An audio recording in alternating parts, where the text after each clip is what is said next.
Hi everyone, it's Melinda.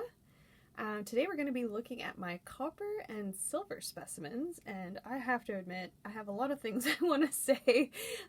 These metals are very fascinating and I just simply don't have enough specimens to show off while I'll be talking, but I'm going to do my best. I'm going to start off with copper because I have a few more specimens of that. So native copper is an element and a mineral similar to sulfur, which I recently did a video on. If you're interested in seeing my past videos, be sure to check out my page or my group where I have them all posted. Yeah, and sulfur was, I believe, not too long ago. So yeah, again, it's an element and a mineral. It's found in oxidized zones of copper deposits, and it's a pretty common element.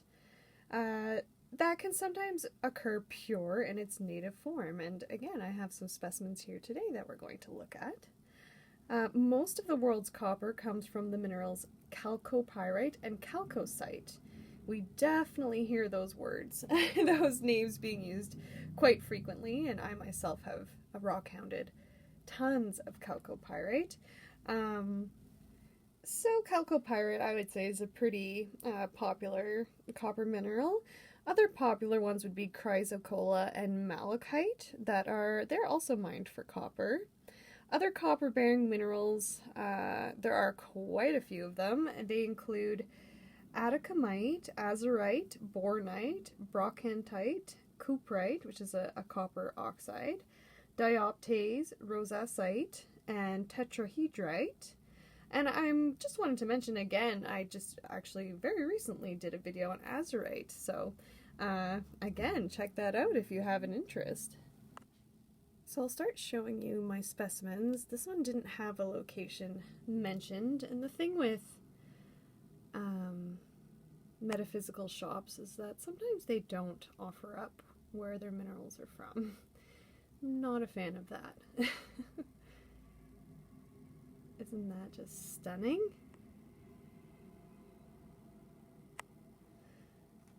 So copper is mined in Chile, the USA, Canada, Russia, Zambia, Poland, Peru, and many other countries. And native copper was probably one of the earlier metals to be worked by ancient people. We know for a fact that by 4000 BC, nuggets of the metal could be found in streams in a few areas. And its properties allowed it to be used and worked with quite easily. It didn't require like an extra processing step. So today most of the copper is produced from sulfide ores.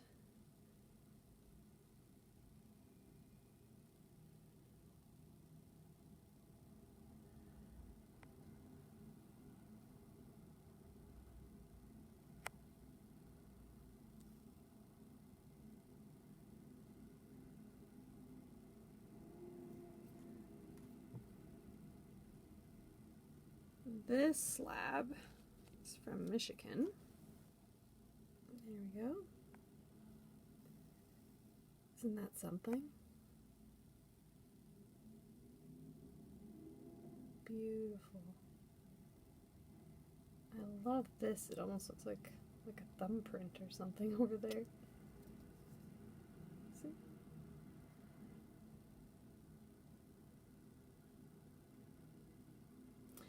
Copper is actually a very excellent conductor of electricity. You've probably heard of a very commonly created item, copper wiring. It's actually also an excellent conductor of heat as well.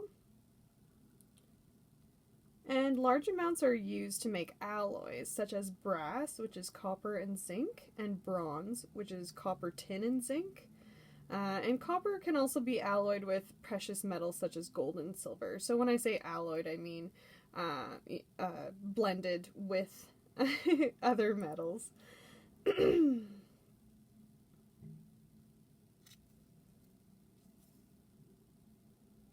other side is similar. Isn't that just a gorgeous rock? My gosh.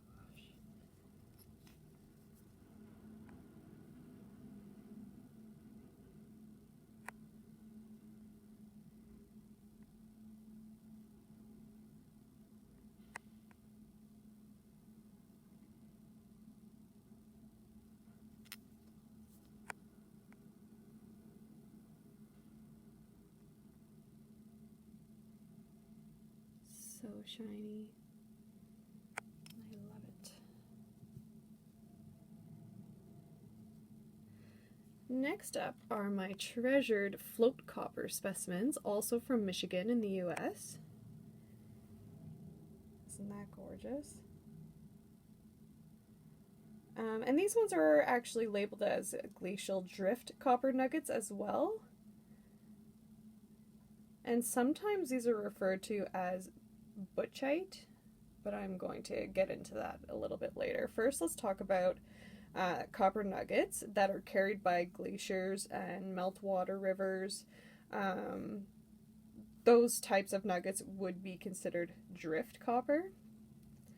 Float is a geological term used to describe material that has been carried by erosion away from its spot of formation. So let's say a slab of rock slides down a hill, it's now considered float. If that rock is carried by a glacier 100 miles and it drops as it melts, that rock is now both drift and float. So sometimes drift copper and float copper can be referring to the same specimen or the same phenomena.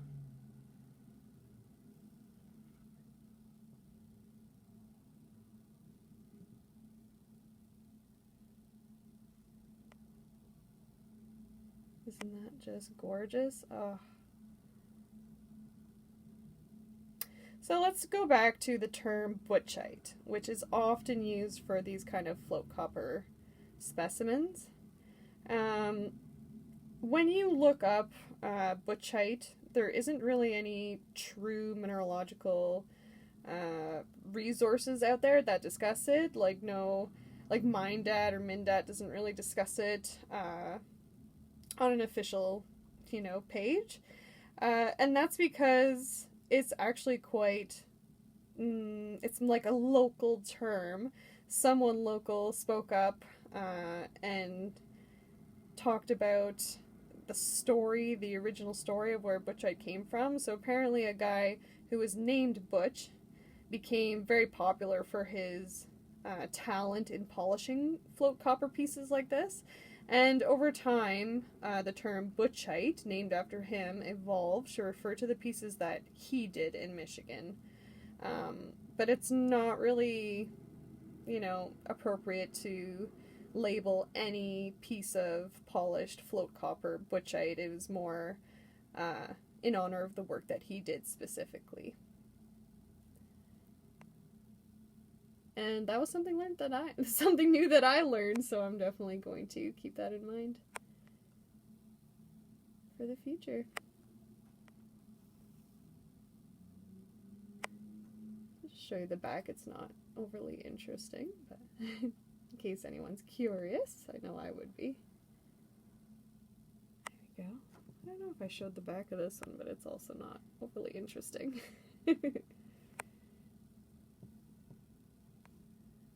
Okay, there's copper, and I only have one silver specimen, silver ore, and it's from Cobalt, Ontario, which makes it really special to me.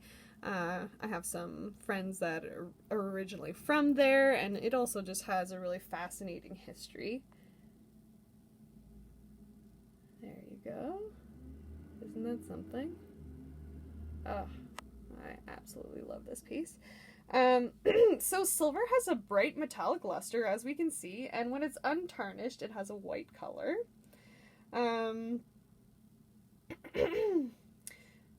It is rarely found in its native form, although here we see it here. Silver can be found combined with a number of different elements such as sulfur, arsenic, antimony, and chlorine to form a variety of minerals and ores such as argentite, chlorargyrite, and more well known, I would say, galena, which I will be doing a video on soon. Silver has been used for thousands of years, much like copper. It's been used in the ancient times. It's been very widely used in jewelry and decorative items, and also silverware. Of all the metals, untarnished silver is the best reflector of light, as you can see. It's absolutely amazing. So as a result of that, it was used in ancient times to make mirrors. More commonly known, and maybe something of interest to folks who don't know, sterling silver is actually a silver alloy. Like I said before, alloy is when, the metal is combined with other things. So in the case of sterling silver, it is usually blended with copper. Not 100% always the case, but that's the common mineral that it would be blended in with. So for such an alloy to be called sterling, it has to have 92.5% silver in its content.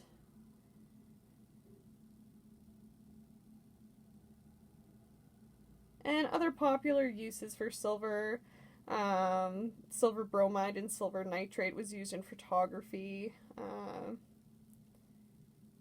also in electrical products. Sometimes it's more efficient than copper when it comes to conducting electricity, but not as common and certainly more valuable than copper.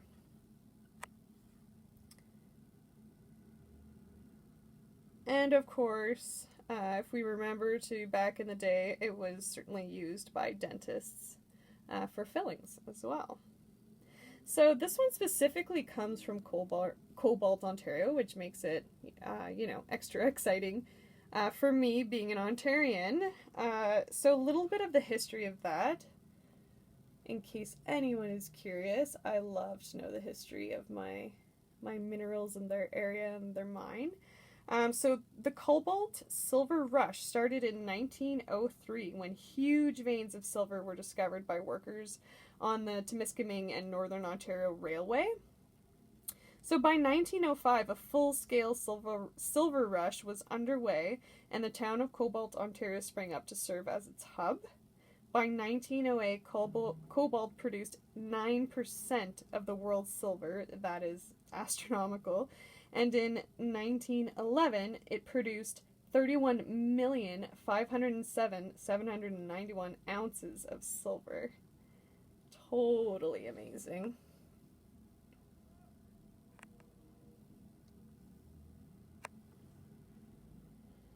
However, the good ore ran out fairly rapidly, and most of the mines were closed by the 1930s, unfortunately. There were several other small revivals over the years, one in particular during World War II and another again in the 1950s, but both of them petered out, and today there's no active mining in that area. So, interestingly though, and something that utterly blows my mind, is that the total amount of silver produced by the cobalt area was 460 million ounces. And there we have it. That was a lot of information to take in, but I hope some of it was interesting and worthwhile. Thanks again for joining me, guys, and hopefully I'll see you next time.